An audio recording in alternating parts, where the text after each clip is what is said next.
Danes je petek 13. Nekateri to veste, ker ste pogledali na koledar, nekateri zato, ker je bil včeraj četrtek 12. Nekateri pa ste to izvedeli šele zdaj, ker vas po bajti lovi morilc s sekiro.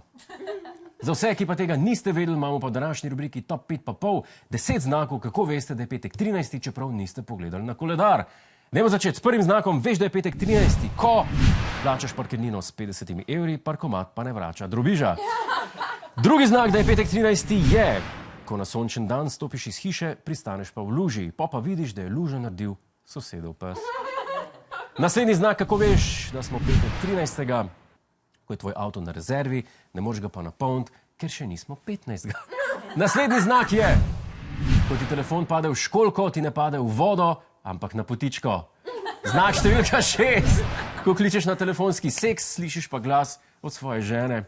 Znak številka 5, ko ti v službi parkirno mesto zasede oseba, ki je na razgovoru za tvoje delovno mesto. Naslednji znak, da je petek 13. Ko na letalu skozi okno gledaš padalce in vidiš, da je eden od njih tvoj pilot. Znak številka 3, ko ti sodelavec pove, da je opravil test očetovstva s slino in ki ti jo je vzel med tem, ko si spal. Znak številka 2, ko si na faksu končno dobil rezultate izpitov, ampak je edini test, ki je bil pozitiven, bil test nosečnosti.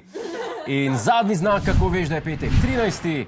Ko ne veš, če si pustil ključe v kuhni spalnici ali dnevni, pa se pa spomniš, da ti je hiša pogorela.